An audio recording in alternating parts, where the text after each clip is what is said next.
hay otra forma de expresarlo, no hay otra manera de decirlo y no hay otra forma de explicarlo. Es Dios el que nos ha traído a este lugar, Él nos ha llamado, Él nos ha buscado, Él nos ha salvado, Él nos ha dado vida nueva y en ese sentido estamos completos en Dios, así que estamos muy felices en este sentido y damos gracias al Señor por esta oportunidad que tenemos de estar aquí. Y bueno, toca continuar con la serie Vida Nueva y nada mejor que hablar de la vida nueva contemplando al autor de la vida nueva, que es nuestro buen y Salvador Jesucristo. El Padre envía al Hijo a morir en la cruz del Calvario y el Espíritu Santo aplica esa obra maravillosa a nuestra vida. La obra de Cristo en la cruz es una obra trinitaria. Es el Padre que envía, es el Hijo el que realiza la obra y es el Espíritu Santo el que aplica en nuestra vida esta obra maravillosa. Y quisiera que pudiéramos compartir una porción de la Biblia, Filipenses capítulo 2. Vamos a leer allí los primeros 18 versículos del capítulo. Siempre lo digo y siempre lo repito, esta porción es una de las más solemnes de la Biblia. Está considerada como la catedral de los pasajes bíblicos. Me gusta pensar de esta manera, pensando que si tuviéramos que acercarnos físicamente a esta porción, probablemente tendríamos que sacar el calzado de nuestros pies porque estamos en Tierra Santa. Y es tremendo lo que podemos encontrar aquí en este capítulo 2 de Filipenses. Filipenses capítulo 2, versículo 1 al 18. Leo, dice la palabra de Dios: por tanto, si hay algún estímulo en pertenecer a Cristo, ¿existe algún consuelo en su amor? ¿Tenemos en conjunto alguna comunión en el Espíritu? ¿Tienen ustedes un corazón tierno y compasivo? Versículo 2 dice: entonces háganme verdaderamente feliz, poniéndose de acuerdo de todo corazón entre ustedes, amándose unos a otros y trabajando juntos con un mismo pensamiento y en un mismo propósito. No sean egoístas, no traten de impresionar a nadie, sean humildes, es decir, considerando a los demás como mejores que ustedes. No se ocupen solo de sus propios intereses, sino también procuren interesarse en los demás. Tengan la misma actitud que tuvo Cristo Jesús. Versículo 6 dice: aunque era Dios, no consideró que el ser igual a Dios fuera algo a lo cual aferrarse. En cambio, renunció a sus privilegios divinos, adoptó la humilde posición de un esclavo y nació como un ser humano cuando apareció en forma de hombre. Se humilló a sí mismo en obediencia a Dios y murió en una cruz como morían los criminales. Por lo tanto, Dios lo elevó al lugar de máximo honor y le dio el nombre que está por encima de todos los demás nombres, para que ante el nombre de Jesús se doble toda rodilla en el cielo y en la tierra y debajo de la tierra, y toda lengua confiese que Jesucristo es el Señor, para la gloria de Dios el Padre. Versículo 12 dice: queridos amigos, siempre siguieron mis instrucciones cuando estaba con ustedes y ahora que estoy lejos es aún más importante que lo hagan. Esfuércense por demostrar los resultados de su salvación, obedeciendo a Dios con profunda reverencia y temor, pues Dios trabaja en ustedes y les da el deseo y el poder para que hagan lo que a Él le agrada. Hagan todo sin quejarse y sin discutir, para que nadie pueda criticarlos. Lleven una vida limpia e inocente como corresponde a hijos de Dios y brillen como luces radiantes en un mundo lleno de gente perversa y corrupta. Aférrense a la palabra de vida. Entonces, el día que Cristo vuelva, me sentiré orgulloso de no haber corrido la carrera en vano y de que mi trabajo no fue inútil. Sin embargo, me alegraré aún si tengo que perder la vida derramándola como ofrenda líquida a Dios. Así como el fiel servicio de ustedes también es una ofrenda a Dios. Y quiero que todos ustedes participen de esta alegría. Claro que sí, deberían alegrarse y yo me gozaré con ustedes. Interesante lo que nos muestra aquí el apóstol Pablo. Y Pablo nos da acá una serie de instrucciones para la vida nueva. Y estamos en estos días, en estos domingos, trabajando esta serie, charlando esta serie sobre lo que es la vida nueva y lo que debería ser la vida nueva en nosotros. Y Pablo nos va a mostrar en esta porción de la palabra de Dios un ejemplo de humildad y entrega. Y tenemos que arrancar con este concepto, tenemos que decir este concepto muy claramente. No puede haber vida nueva sin humildad y sin entrega. Y esto no tiene que ver solamente con la humildad posterior.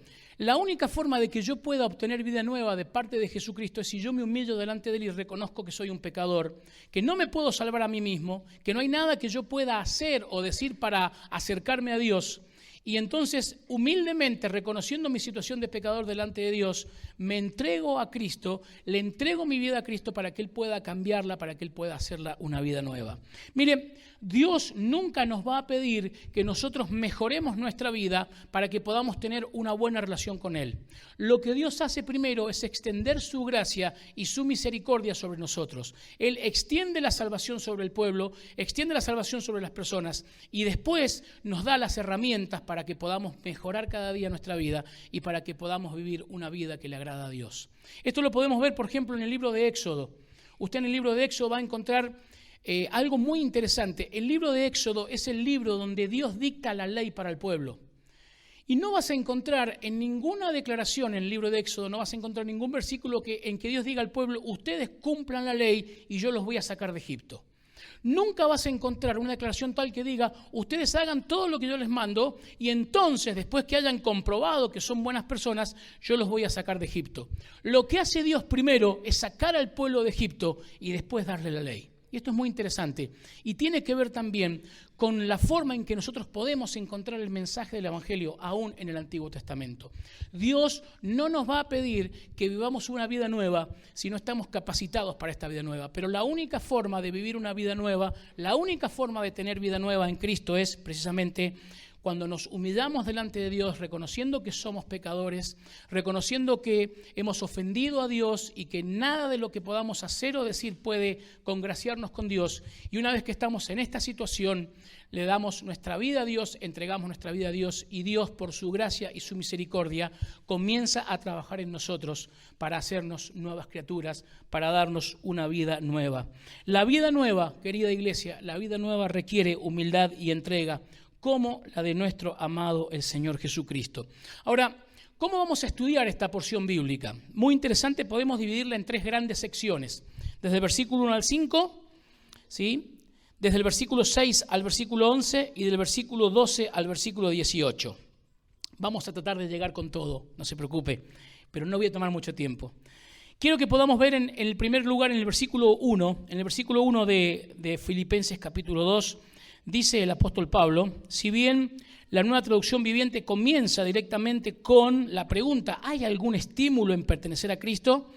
En el original, en la Biblia originalmente, hay una cláusula, hay una expresión allí que es por tanto. Y esa cláusula es un conector, básicamente, y es un conector consecutivo que indica que lo que va a decir Pablo ahora es consecuencia de lo que ha sucedido antes. ¿Dónde? ¿Cuándo ha sucedido? Unos versículos antes, Filipenses capítulo 1, versículo 27, fíjate lo que dice Filipenses 1, 27, y esto, acordate que la Biblia no fue escrita con capítulos y versículos, esto viene después. Cuando Pablo está escribiendo, primero dice esto que está acá en Filipenses 1, 27, él dice, sobre todo, dice Pablo, deben vivir como ciudadanos del cielo, comportándose de un modo digno de la buena noticia acerca de Cristo. La buena noticia es el Evangelio. Tenemos que vivir de acuerdo al Evangelio de Cristo. Sea que vuelva a verlos o solamente tenga noticias de ustedes, sabré que están firmes y unidos en un mismo espíritu y propósito, luchando juntos por la fe. Es decir, la buena noticia, nuevamente por el Evangelio. Versículo 28 dice, no se dejen intimidar por sus enemigos de ninguna manera. Eso les será por señal a ellos de que serán destruidos, mientras que ustedes serán salvos aún por Dios mismo. Pues a ustedes se les dio no solo el privilegio de confiar en Cristo, fíjate acá, subrayalo en tu Biblia si querés, o marcalo, sino también el privilegio de sufrir por Él. Tenemos el privilegio de sufrir por Cristo. Tema de otro mensaje, no se preocupe. Estamos juntos en esta lucha, dice el versículo 30. Ustedes han visto mi lucha en el pasado y saben que aún no ha terminado. La lucha no ha terminado. Hemos recibido una nueva ciudadanía. Somos nuevas criaturas. Por lo tanto, y entonces Pablo, en el versículo 1, nos va a tirar una serie de preguntas retóricas. ¿Qué es una pregunta retórica? Es una pregunta que no necesita respuesta porque la respuesta ya está implícita. Si vos tenés vida nueva, si hay un principio de vida nueva en vos, si has recibido, si has entregado tu vida a Cristo y si Cristo ha renovado tu vida, ese principio de vida nueva implica que vos tenés todas estas cosas que dice Pablo. Dice Pablo, ¿hay algún estímulo en pertenecer a Cristo? Y la iglesia dice, sí, obvio. No escuché la iglesia, pero bueno, vamos a suponer que sí. Bien. Repito la pregunta, Pablo responde, ¿hay algún estímulo en pertenecer a Cristo? Sí. ¿Existe algún consuelo en su amor? Sí. ¿Tenemos en conjunto alguna comunión en el Espíritu? Sí. ¿Tienen ustedes un corazón tierno y compasivo? Sí. Bien, si la respuesta a alguna de estas preguntas es no, tenés que hacerte ver de tu fe. ¿Sí? Te recomiendo algún buen libro de la Biblia, algo para que veas tu fe. Pablo está diciendo, y a través de estas preguntas nos hace pensar básicamente en cómo debería ser el carácter de una persona que ha nacido de nuevo, de una persona que tiene vida nueva. ¿Hay algún estímulo en pertenecer a Cristo? Sí. Ahora, los que pertenecemos a Cristo, ¿no vamos a pasar por la enfermedad? No dice eso la Biblia nunca. ¿Los que pertenecemos a Cristo no vamos a sufrir la angustia económica? Eso no lo dice la Biblia. ¿Los que pertenecemos a Cristo dice que no vamos a pasar por algún problema familiar? Eso no dice la Biblia. Pero los que pertenecemos a Cristo, tenemos a Cristo en nuestra vida. Y eso es lo que marca la diferencia. La Biblia dice, el Señor Jesucristo declara, en el mundo van a tener aflicción, pero confíen, yo he vencido al mundo. El estímulo de pertenecer a Cristo precisamente es eso, que pertenecemos a Cristo, que nuestra esperanza no está solamente aquí en la tierra, que nuestra mejor vida no es aquí en la tierra, nuestra mejor vida es lo que viene en el cielo. Pero mientras tanto, tenemos a nuestro Señor Jesucristo, y si tenemos a Jesucristo, el buen pastor está en nuestra vida, y si el buen pastor está en nuestra vida, tenemos todo lo que necesitamos. ¿Existe algún consuelo en su amor? Por supuesto. ¿Tenemos en conjunto alguna comunión en el Espíritu? Por supuesto. ¿Tienen ustedes un corazón tierno y compasivo? Si respondiste afirmativamente a todas estas preguntas, dice Pablo, ¿sí? Entonces nosotros podemos decir que somos ciudadanos del cielo. En estos versículos Pablo define cómo debemos andar los creyentes. En el versículo 1 hace las preguntas que se responden por sí mismas. Estos son características de un cristiano. Anotalas, fíjate, revisá tu vida a la luz de la palabra de Dios. ¿Realmente tengo yo estas características en mi vida nueva? Ahora, a partir del versículo 2, Pablo nos va a dar una lista específica de todo lo que sucede si tenemos todo esto que dice el versículo 1. Y fíjate lo interesante que dice Pablo en el versículo 2.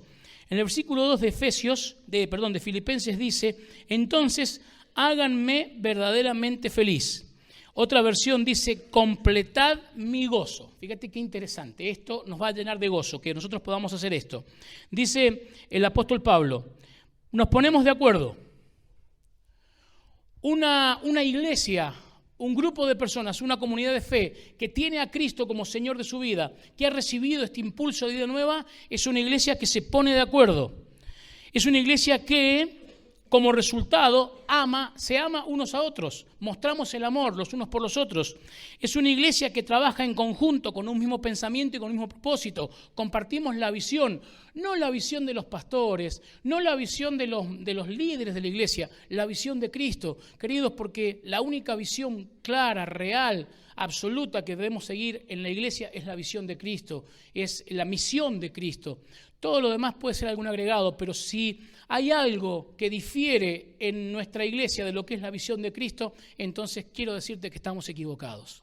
Si en nuestra iglesia no estamos siguiendo la visión de Cristo, no estamos siguiendo el propósito de Dios como comunidad, como iglesia, entonces estamos en algo equivocándonos.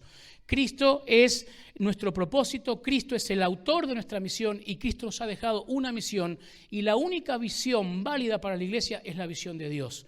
El Señor nos dio una misión, un cometido, un propósito. Vayan por todo el mundo y prediquen el mensaje del Evangelio. El evangelismo debe ser una parte importante de nuestra vida. No debemos ser egoístas, dice el apóstol Pablo. Fíjate allí en esta porción. Dice el versículo 2 de Filipenses. Pónganse de acuerdo de todo corazón entre ustedes, amándose unos a otros y trabajando juntos con un mismo pensamiento y un mismo propósito. No sean egoístas, dice el apóstol Pablo. Hermanos, una de las características del cristiano verdadero, del cristiano que tiene vida nueva, es un cristiano que no es egoísta, que no piensa solo en sí mismo. Es un cristiano que da, es un cristiano que ofrenda, es un cristiano que se brinda en todo sentido. No solamente con sus hermanos en Cristo, sino con todas las personas que lo rodean. Dice también el apóstol Pablo, no traten de impresionar a nadie. Dice, no por vanagloria, dice aquí la versión de la Biblia textual. Hermanos, lo que vayamos a hacer en la iglesia, que no sea buscando la gloria personal, Que no sea buscando que la gente me vea y me mire y diga, mirá, qué bueno que es, mirá qué buena gente que es, mirá, sí, la verdad que qué impresionante todo lo que hace. Y que no amemos esto de que nos nombren, ni que nos marquen, ni que nos señalen como que somos los grandes ejemplos de vida. Tenemos que ser grandes ejemplos de vida, indudablemente. Pero si nosotros buscamos la gloria personal, aún en nuestros ministerios, no le estamos dando la gloria a Dios y estamos cerrando el propósito de nuestra vida nueva.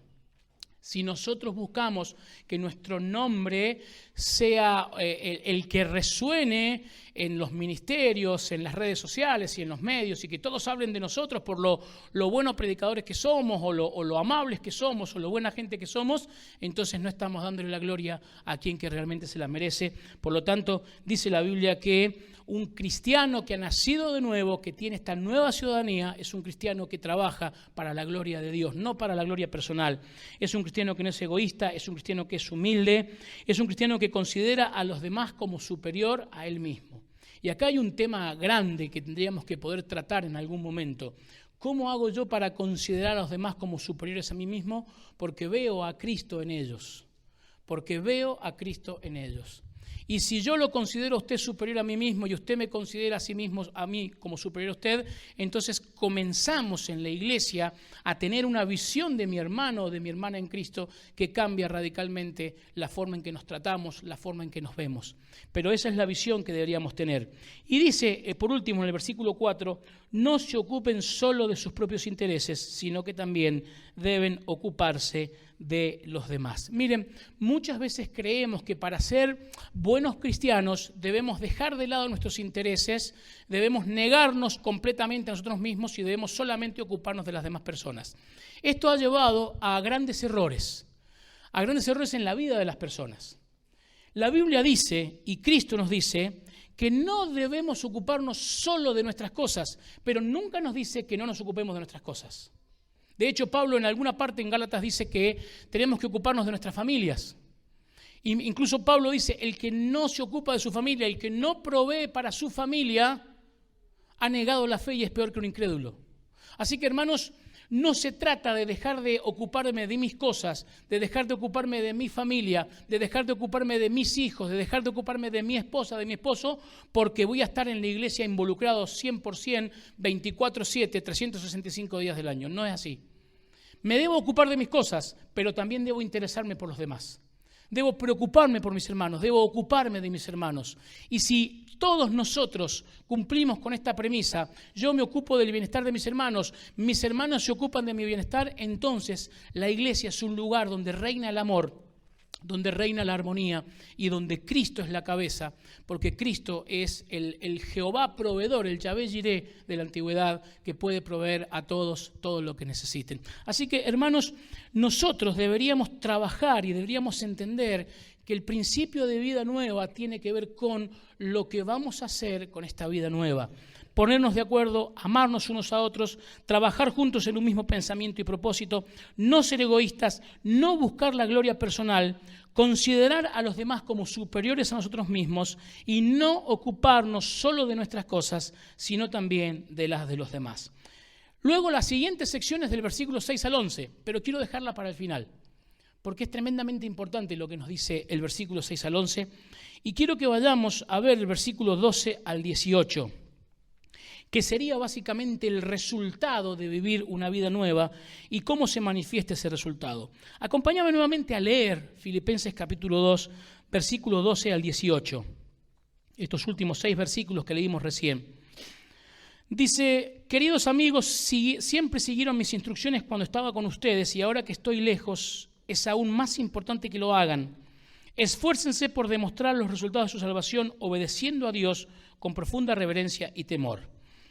Otra versión de la Biblia dice, por tanto, amados míos, como siempre obedecisteis no solo en mi presencia, sino mucho más ahora en mi ausencia, alistad vuestra propia salvación con temor y temblor. Otro dice, ocupaos de vuestra salvación con temor y temblor. Y este versículo históricamente ha sido utilizado por muchas personas que dicen que la salvación se pierde, por lo tanto, nosotros deberíamos ocuparnos en nuestra salvación. Y quiero decirles que no hay ningún versículo bíblico que pueda corroborar la idea o la doctrina de que la salvación se pierde. Primeramente porque es algo que no podías obtener, ni vos ni yo podíamos obtener por medios propios la salvación. Por lo tanto, es un regalo de Dios, es una dádiva de Dios, es un don de Dios. La salvación es un don de Dios. Y los dones de Dios son inexcusables, no se pueden revertir. Dios nos ha dado la salvación. Nuestra salvación está asegurada en la fidelidad de Dios, en lo que Dios es y no en lo que somos nosotros. Si fuera por nuestros méritos, ni siquiera podríamos haber obtenido la salvación. Si fuera por mis buenas obras o por mis buenos propósitos, yo ni siquiera podría estar parado delante de la presencia de Dios. Pero es Dios, a través de Jesucristo, el que me da la salvación, el que provee un medio de salvación para mi vida, y es Dios en su fidelidad el que me sostiene hasta el fin de los tiempos. Dice la palabra de Dios, Jesucristo dice, mis ovejas oyen mi voz y yo las conozco y les doy vida eterna. Y dice la Biblia que estamos en las manos de Cristo y estamos también en las manos del Padre y nadie nos puede arrebatar de las manos del Padre. Ahora, ¿qué significa esto? Y bien, la Nueva Traducción Viviente lo traduce de una forma entendible. Dice la palabra de Dios, esfuércense por demostrar los resultados de su salvación, obedeciendo a Dios con profunda reverencia y temor. Queridos, tiene que haber un trabajo también de nuestra parte. Efesios capítulo 2, versículo 10 dice que Dios ha preparado buenas obras para que andemos por ellas. El apóstol Santiago dice, tú dices que tienes fe, bien, mostrámela con tus obras. Porque es muy fácil decir que tenemos fe. Es muy fácil decir que confiamos en Dios. Mire, si usted le pregunta a cualquier persona en Tupungato, salvo que sea un ateo declarado, va a decir, ¿usted cree en Dios? Sí, yo creo en Dios. ¿Cómo lo demuestra?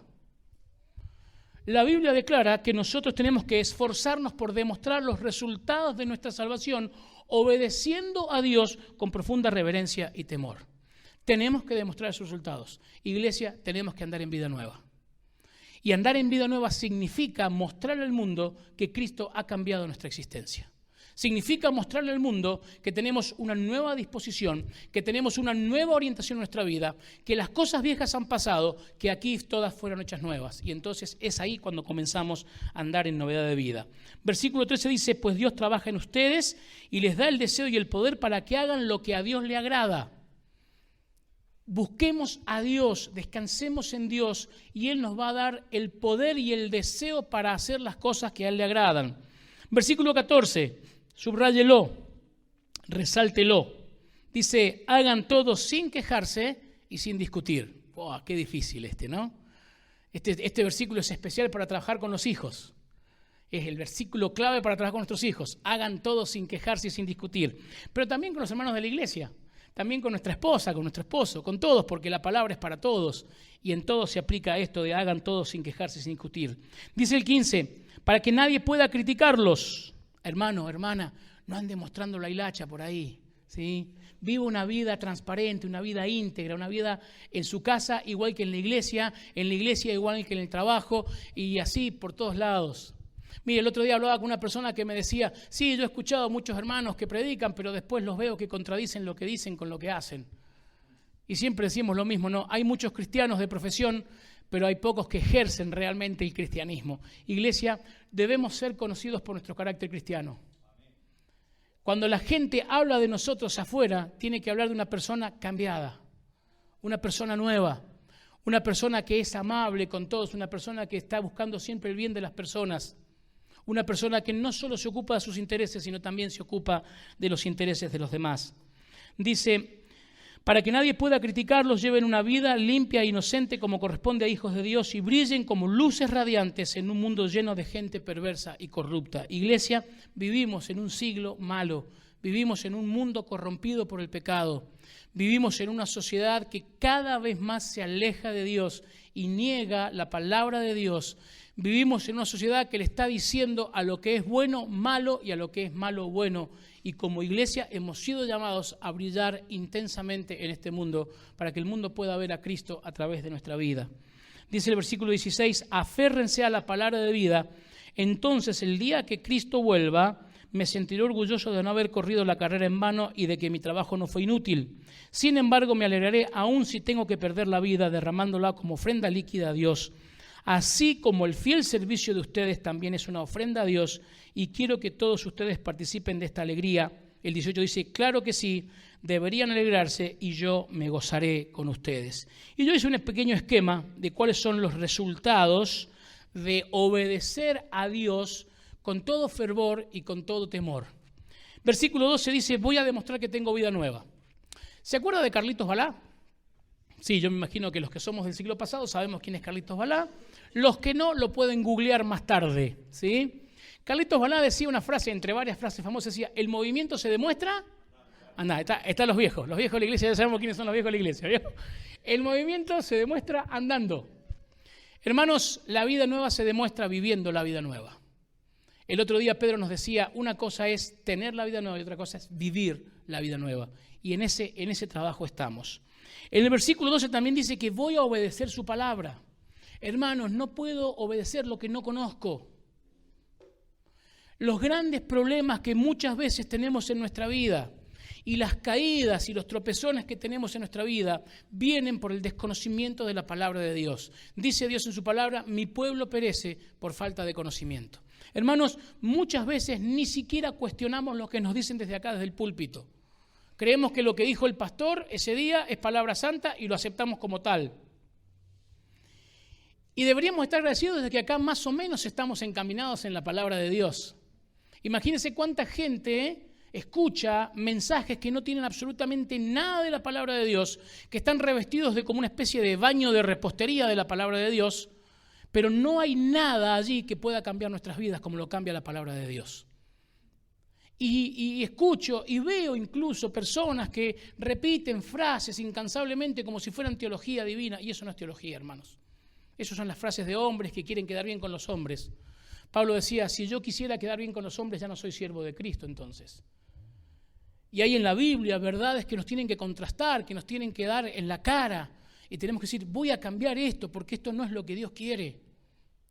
Hermanos, vamos a obedecer la palabra de Dios. El versículo 13 de Filipenses 2 dice que vamos a vivir agradando al Padre, porque Dios va a darnos el poder para poder, la sabiduría, la inteligencia y el poder, la capacidad para poder agradar a Dios. Busquemos agradar a Dios. Versículo 14 me dice que no voy a vivir en la quejabanza. ¿Se acuerda de la quejabanza? ¿Sí? Hagan todo sin quejarse y sin discutir. ¿Saben cuál es el primer síntoma de que yo no estoy poniendo mi fe en Dios y de que no estoy creyendo en la gracia de Dios? En la queja. Me vivo quejando. Todo está mal. No hay nada bueno. Me va en todo mal. Cristianos súper negativos. ¿Por qué? Porque no hemos entendido que estamos bajo la gracia de Dios. No estamos entendiendo que estamos bajo la gracia de Dios. Hermanos, desde que nos levantamos hasta que nos acostamos, todo lo que sucede entre medio, lo vivimos bajo la gracia de Dios. Y como decía el profeta allí en Lamentaciones, aunque la higuera no florezca, aunque no haya frutos en la vida, aunque los galpones estén vacíos, ¿qué va a pasar? Yo voy a adorar a Dios. Voy a dar gracias a Dios. ¿Por qué? Porque vivo bajo la gracia. El mandamiento para los cristianos es que seamos agradecidos. ¿Cómo podemos ser agradecidos si estamos todo el tiempo quejándonos de lo que nos pasa?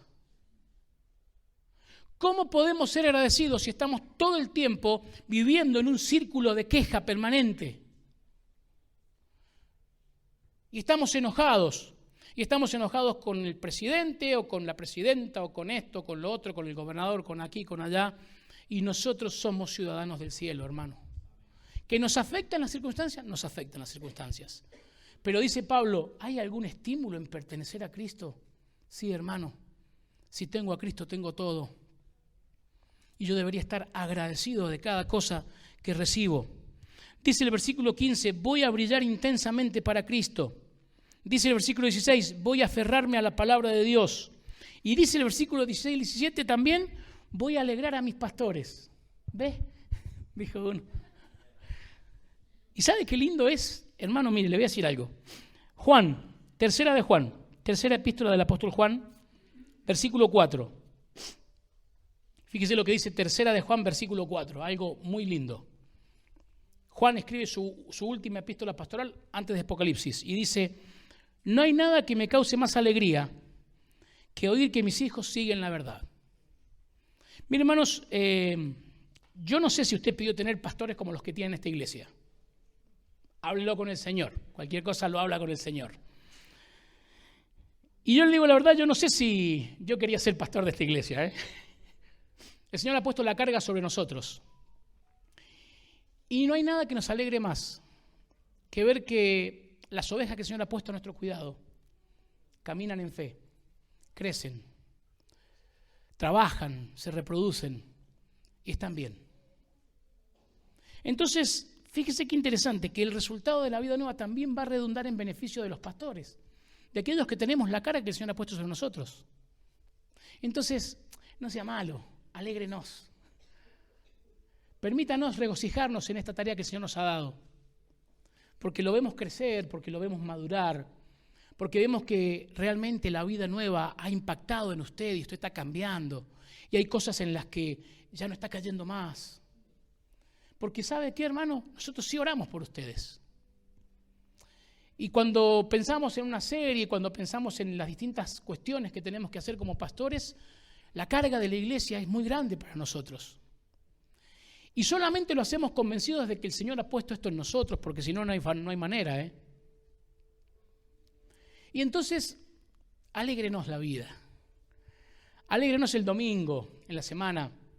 No le pido que nos llame todos los fines de semana y nos felicite por los buenos pastores que somos, porque no estamos buscando eso. Pero sí que alegre el corazón de Dios con la forma en que vive. Porque Dios está trabajando en usted y está madurando, y esto es muy importante. ¿Y sabe qué dice el versículo 18 de Filipenses 2? Que nos podemos gozar, dice, nos podemos gozar en la realidad de una vida nueva. Claro que sí, deberían alegrarse por vivir una vida nueva, y yo me gozaré con ustedes, y yo me gozaré con ustedes. Iglesia, hay marcas muy claras de una persona que vive una vida nueva. Y somos invitados a eso, a vivir una vida nueva. No por nuestras fuerzas, no por nuestros méritos, no porque yo tengo fuerza de voluntad y puedo hacer un montón de cosas. Mira, hay cosas que a mí me resultan muy fáciles de cambiar en mi vida, se lo puedo asegurar. Las difíciles son para las cuales yo necesito la gracia de Dios. Hay cosas que a mí me resultan muy fáciles de sacar de mi vida. Yo no voy a la cancha. He ido un par de veces a la cancha a ver un partido de fútbol. No es algo que me atraiga. Sí, tengo mi equipito, tengo mi corazoncito. Por ahí digo, pucha, perdimos. Pero no es una cosa que me quite el sueño, Pero yo soy hermanos que sí, que como que les complica un poco la vida esta cuestión. Y está bien, hay que trabajar en eso. Pero puedo asegurarte que hay otras cosas que me cuestan muchísimo. Y para esas cosas yo necesito la gracia de Dios. Ahora, fíjate lo que dice el versículo 6 al versículo 11. Arranca el versículo 5 de Filipenses capítulo 2 diciendo algo tremendo. Dice, tengan la misma actitud que tuvo Cristo Jesús. El versículo 5 de Filipenses nos da la clave para tener realmente implantado en nuestra vida el principio de vida nueva. Tengan la misma actitud que tuvo Cristo Jesús. Y nos dice el apóstol Pablo, aunque era Dios, no consideró que el ser igual a Dios fuera algo a lo cual aferrarse. En cambio, renunció a sus privilegios divinos, adoptó la humilde posición de un esclavo y nació como un ser humano cuando apareció en forma de hombre. Se humilló a sí mismo en obediencia a Dios y murió en una cruz como morían los criminales. Por lo tanto, Dios lo elevó al lugar de máximo honor y le dio el nombre que está por encima de todos los demás nombres, para que ante el nombre de Jesús se doble toda rodilla, en el cielo y en la tierra y debajo de la tierra, y toda lengua confiese que Jesucristo es el Señor, para la gloria de Dios el Padre. Y acá tenemos entonces el ejemplo perfecto. Nuestro Señor Jesucristo no se aferró a sus privilegios, no estimó el ser igual a Dios como algo a lo cual aferrarse, se despoja de todos sus privilegios, se humilla a sí mismo y muere para cumplir el propósito del Padre. ¿Cuál era el propósito del Padre? Que la gloria que le fue quitada, que le fue robada por Satanás allí en el huerto del Edén, sea restituida al Padre. Por eso el versículo 11 termina diciendo que para gloria de Dios el Padre, que en el nombre de Jesús se va a doblar toda rodilla y toda lengua va a confesar que Jesucristo es el Señor. Lo que está en el cielo, lo que está debajo del cielo, lo que está debajo de todo, dice, todos van a confesar que Jesucristo es el Señor para gloria de Dios el Padre. Y uno de los componentes de esta restitución que Cristo hace en la cruz del Calvario para restituir precisamente la gloria al Padre es tu salvación, mi salvación. Aquellos que estábamos alejados de Dios, aquellos que vivíamos en pecado, que habíamos ofendido a Dios, pudimos mirar la cruz y ser salvos. Aquellos que entendiendo que somos pecadores y que necesitamos un nuevo comienzo, necesitamos comenzar de nuevo, entregamos nuestra vida a Cristo y Cristo implanta en nosotros un nuevo principio de vida. Una vida nueva, una vida santa, que no tiene nada que ver con el viejo hombre, que no tiene nada que ver con la vieja naturaleza. Mire, lo dijimos el otro día, lo repetimos, Cristo Jesús murió en la cruz del Calvario no para remendar nuestra vieja vida, no para poner un parche, no para mejorarnos, no para hacer una actualización o una mejora. No. Cristo murió en la cruz del Calvario para darnos vida nueva y vida en abundancia. Esa vida nueva que Cristo nos da en la cruz del Calvario no tiene nada que ver con su vida vieja. No tiene nada que ver con su vida vieja. Ahora, ¿qué deberíamos como iglesia imitar de Cristo? Porque dice el apóstol, tenga la misma actitud que tuvo Cristo. La respuesta es sencilla, una palabra, todo. Y estaríamos horas enteras hablando de todo lo que deberíamos imitar de Cristo, pero quiero que podamos en esta hora ver sencillamente un solo punto. Deberíamos morir como Cristo. Si hay algo que tenemos que imitar de Cristo es su muerte. Romanos capítulo 6, versículo 4. Romanos capítulo 6, versículo 4. Acompáñame a la Biblia. Romanos 6, 4 dice la palabra de Dios. Pues hemos muerto y fuimos sepultados con Cristo mediante el bautismo. Y tal como Cristo fue levantado de los muertos por el poder glorioso del Padre, ahora nosotros también podemos vivir una vida nueva. Si hay algo que tenemos que imitar, iglesia, hay un paso que tenemos que dar, es el paso de morir con Cristo. Es el paso de morir con el Señor Jesucristo. Es el paso de entregar nuestra vida a Cristo completamente y permitir que Él haga una nueva vida. Mire, y la dificultad de todo cristiano para vivir una vida nueva radica, ¿saben qué? En esta incapacidad que tenemos muchas veces de desprendernos del viejo hombre, de la vieja naturaleza. ¿Usted se acuerda del final de Titanic? Yo creo que sí, ¿no? Yo la vine a ver mucho tiempo después porque ya sabía cómo terminaba y dije, no quiero ver cómo se hunde el barco. Pero en el final de Titanic hay una escena interesante que es Kate en la tabla y el otro personaje, que no me acuerdo el nombre nunca, Jack, era Jack, ¿no? La vieron, ¿no? Ahí, en el agua, fría. Y todos nos hemos preguntado durante 20 años, ¿no cabía Jack en la tabla, hermano? ¿No te podía salvar? Se hunde Jack y muere. ¿Y sabe qué? En esta le doy la razón a Kate. A Rose, gracias, perfecto. Kate es la actriz, bien, gracias. Kate Winslet es la actriz. Rose, le doy la razón a Rose. Para poder salvarse ella, Jack tenía que morir. Para poder salvarme yo, mi viejo hombre tiene que morir. No cabe en la tabla. Pero muchos de nosotros estamos insistiendo permanentemente en reflotar el viejo hombre, en reflotar la vieja mujer. Y a escondidas le damos de comer. Porque es en la intimidad de nuestras noches y de nuestras mentes cuando alimentamos esa vieja naturaleza que tendría que morir. Pero la seguimos alimentando con deseos, con pasiones. Y no dejamos que muera esa vieja naturaleza. Y si hay algo que tenemos que imitar de Cristo para poder realmente vivir en esta novedad de vida es morir como Cristo murió. Porque la palabra de Dios dice que la muerte de Cristo es vicaria, es sustitutoria. Él muere en nuestro lugar, entonces nosotros morimos con Él. Y así como morimos con Él y nos identificamos con la muerte de Cristo, también tenemos que identificarnos y nos podemos identificar con la resurrección de Cristo a una vida nueva. A una vida nueva. Romanos capítulo 8, versículo 13 dice que si hacemos morir las obras de la carne, podemos vivir en vida nueva. Pero muchos de nosotros seguimos aferrados al viejo hombre. Lo queremos salvar a toda costa. ¿Sabe por qué, hermano? Porque no hemos entendido que Cristo es nuestra vida. Ahora, ¿cuál es el peligro de no morir con Cristo? Primero, obviamente no resucitar con Cristo. Llegar hasta la puerta y no poder entrar. llegar hasta la puerta y no poder entrar. ¿Sabe que hay muchas personas, aún creo, y lo digo con todo el temor del Señor, que todavía no han muerto a Cristo? Que no han muerto su vieja naturaleza, que no han muerto con Cristo. Están entre nosotros, parecen de los nuestros, pero cuando ves su vida en detalle, te das cuenta que hay cosas que no han cambiado. Y lo más triste de todo es engañarnos a nosotros mismos pensando que sí, que somos criaturas nuevas.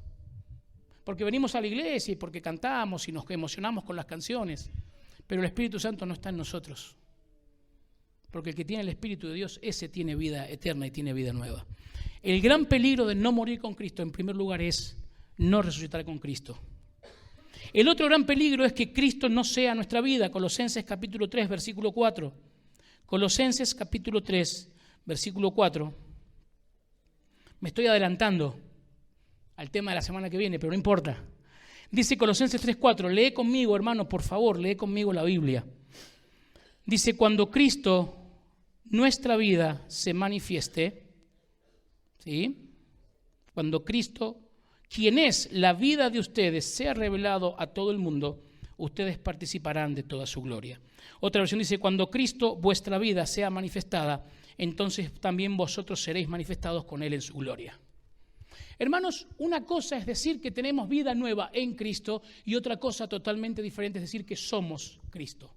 Que Cristo es nuestra vida. Cristo es nuestra vida. Lo que ahora vivo, dice el apóstol Pablo, con Cristo estoy juntamente crucificado. Y ya no vivo yo, mas vive Cristo en mí. Y lo que ahora vivo en la carne, lo vivo en la fe del Hijo de Dios, el cual me amó y se entregó a sí mismo por mí. Qué tremenda experiencia vivir tan cerca del Señor y no ser del Señor. Qué tremenda experiencia no poder disfrutar realmente que Cristo sea nuestra vida. Mire, creemos que Cristo viene a ser como una especie de traje de superhéroe que nos ponemos algunas veces. Está muy de moda el tema de los superhéroes ahora. Y entonces nos ponemos el traje de Cristo y actuamos como cristianos. Y después nos sacamos el traje de Cristo y actuamos como humanos. ¿Sabe lo que estamos haciendo? Estamos manteniendo a flote nuestra vieja naturaleza. Hermanos, o Cristo es su vida o Cristo no es su vida. Y eso se demuestra en la forma en que caminamos diariamente. Eso demuestra en nuestra forma de agradecer a Dios por su gracia inmerecida. Eso se demuestra en nuestra alabanza, en nuestra adoración, en nuestra forma de tratar a las personas que nos rodean, aún las que nos han lastimado, aún las que nos han dañado. Pero ¿sabe lo que dice Juan capítulo 12, versículo 24? Fíjese, y esto es tremendo, hermano. Juan 12, 24, dice la palabra de Dios así. Acompáñame a la Biblia. Juan capítulo 12, versículo 24, dice así, hablando el Señor Jesucristo de la necesidad que Él tenía de morir. Mire, si Cristo no hubiera muerto en la cruz del Calvario, todos sus milagros, todos sus consejos, toda su palabra, todo lo maravilloso que hizo en la tierra antes de morir, no hubiera servido de nada. Cristo tenía que morir en la cruz del Calvario para darnos vida y vida abundante. Pero fíjate lo que dice el versículo 24 de Juan 12. Les digo la verdad, el grano de trigo, a menos que sea sembrado en la tierra y muera, queda solo. Sin embargo, su muerte producirá muchos granos nuevos, una abundante cosecha de nuevas vidas. Los que aman su vida en este mundo la perderán. Los que no le dan importancia a su vida en este mundo la conservarán por toda la eternidad. Todo el que quiere ser mi discípulo debe seguirme, porque mis siervos tienen que estar donde yo estoy. El Padre honrará a todo el que me sirva. Hermanos, el principio bíblico es que el que no muere para Cristo se queda solo.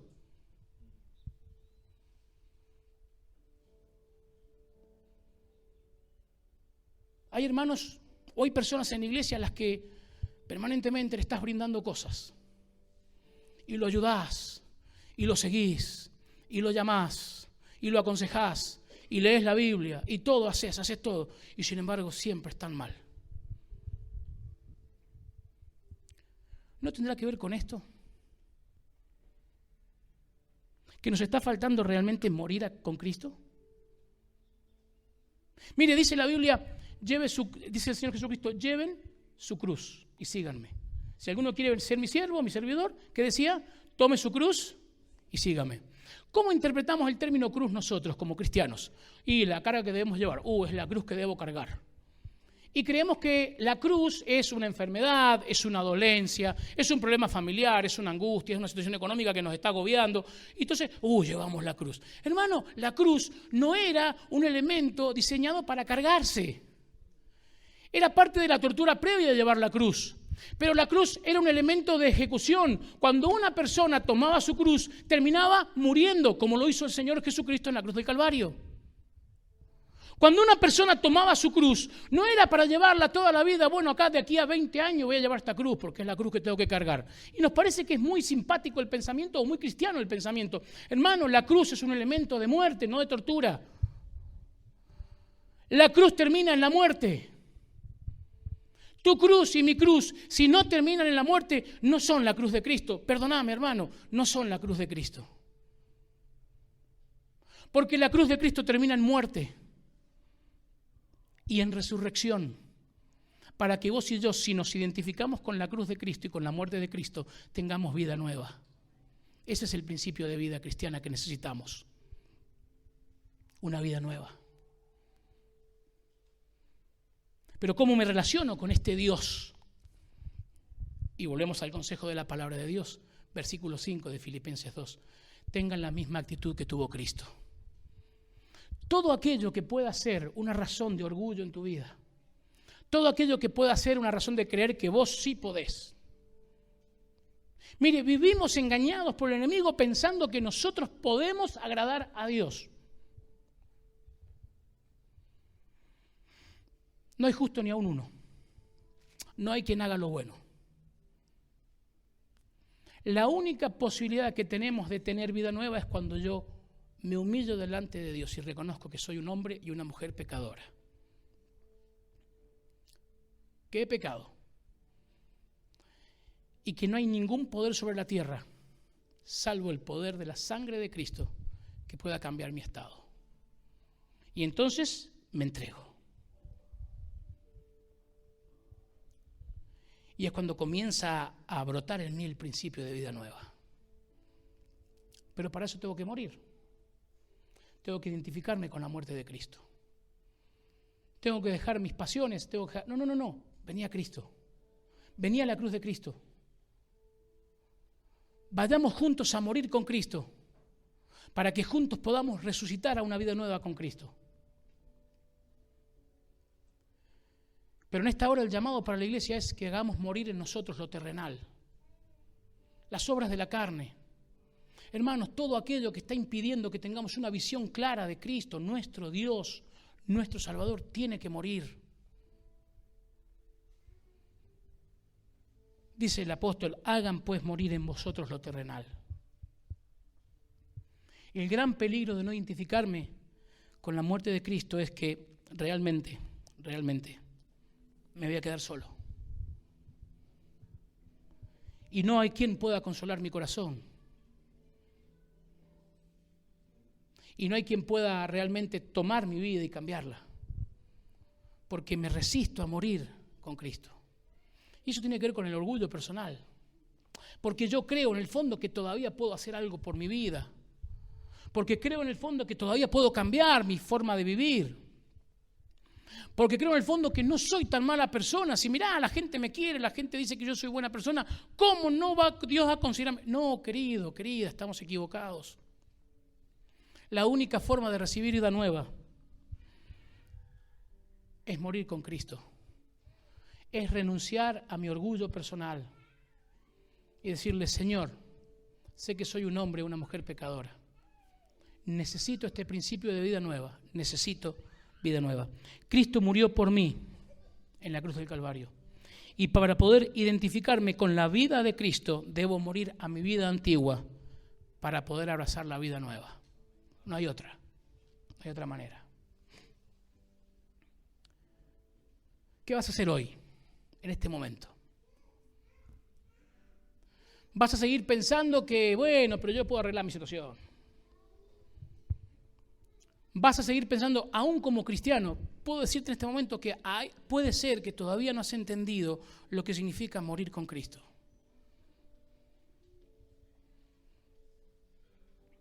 Porque no hemos entendido lo que significa estar muerto en delito y pecado. Un muerto no puede hacer nada. Lázaro no pudo salir de la tumba hasta que Cristo le dijo, levántate y anda. Que no te engañe Satanás pensando que porque venís a la iglesia y comulgás y estás acá con nosotros, sos un hijo o una hija de Dios.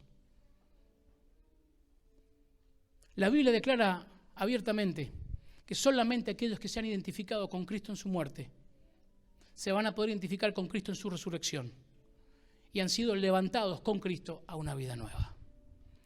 Tenemos que poner nuestra vida a cuentas con Dios. Tenemos que pedirle a Dios perdón por nuestro pecado, aún perdón por nuestra desconfianza. Hermano, hermana, puede ser que no estés confiando en la gracia de Dios.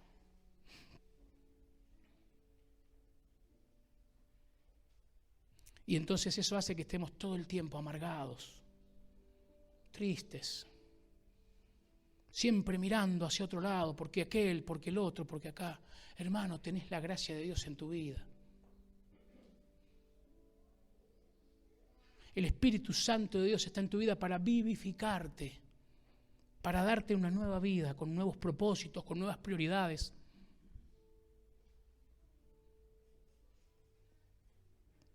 Que haya en ustedes, que haya en mí, la misma actitud que hubo en Cristo Jesús. Oramos. Padre nuestro que estás en los cielos, santificado sea tu nombre. Venga tu reino, Señor, hágase tu voluntad. Como en los cielos se hace, Señor, pedimos en esta hora, en este pedacito de tierra en el que vivimos nosotros, que se haga tu voluntad. Y tu voluntad tiene que ver con que te conozcamos, Señor. Que entreguemos nuestras vidas, que pidamos perdón por nuestros pecados, que dejemos de luchar por reflotar al viejo hombre y que dejemos que ese viejo hombre, esa vieja mujer, esa vieja naturaleza se hunda para siempre y podamos realmente, Señor, andar en novedad de vida. Señor, queremos pedirte perdón. Y queremos pedirte, Señor, que nos hagas entender cabalmente lo que significa que Cristo es nuestra vida. No solamente queremos tener vida en Cristo, queremos que Cristo sea nuestra vida.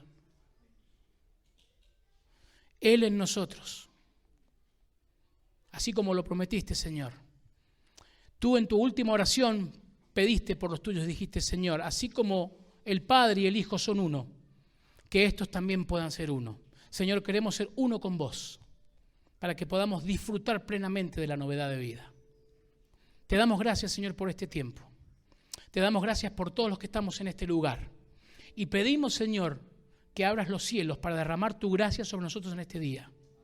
Que abras nuestra mente y nuestros corazones para que podamos entender que tengo que morir a mi viejo hombre, a mi vieja mujer, a mi vieja naturaleza, para identificarme con la muerte de Cristo y para identificarme también con la resurrección de Cristo para andar en una vida nueva.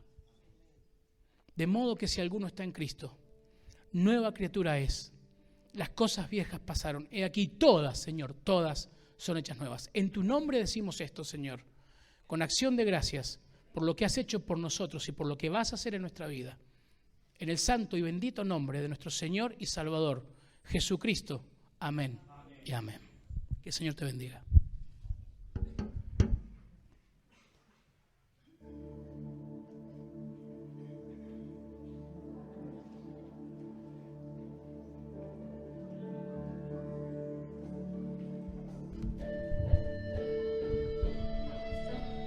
Terminamos diciendo esta canción.